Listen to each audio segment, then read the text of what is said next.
यार गुल्ला दसैँ पनि आउन आँटिसक्यो त। तर के गर्नु दसैँ आएर गोजीमा एक सुको पैसो छैन। त्यही त भनेको यार घरिघरि त पकेटले नै भन्छ यसो 10-20 रुपियाँ राख्ने गर्नु नि भनेर के गर्नु। तेरो त त्यति भए पनि भन्छ, मेरो त त्यति पनि भन्दैन।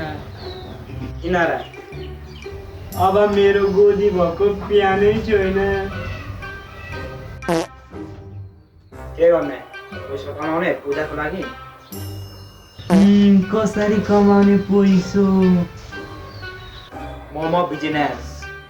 आइडिया त राम्रो छ, तर पैसा पो कहाँबाट इन्तजाम गर्ने? भाइ त पैसाको टेन्सन नगर्न, तेरो दाइले अगाडिबाट जोगाड गरिसकेको छ। यस। अनि मोमोको डल्लो पो कसरी बनाउने तँलाई आउँछ? युट्युबको जमाना छ, 5 मिनेटमा हेरेर सिकिन्छ। हो त नि साँच्चै? अनि मोमोको प्लेटको दाम चाहिँ कसरी छ कनी? 10 पिसको 100 रुपियाँ गर्नुपर्छ।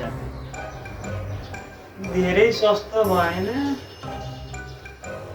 ल ठिक छ, त्यसो भए 10 पिसको 150 रुपियाँ राख्नु। भरे कस्टमरै आएनन् भने चाहिँ भाइ त्यसको पनि जोगाड गरिसक्यो तेरो दाइले। फ्री वाइफाई भनेर लेखिदिनु पर्छ हामीलाई।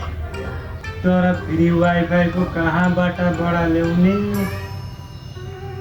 त्यो साइडको साइबर दोकानबाट पासपोर्ट माग्ने अनि एक प्लेट राति मोमो खुवाइदिने, कुरा खत्तम।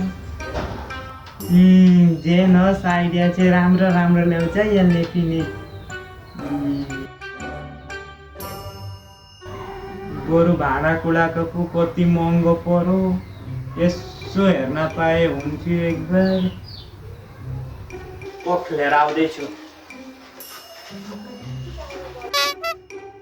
ल यो भयो छाता, अनि यो भयो भाडा मोमोको। अझै 2टा सेट छ, अरू पनि धेरै सामानहरू छ। अनि कति महँगो पर्यो सामानको चाहिँ? 4,500 सबैको। अरे बाप रे।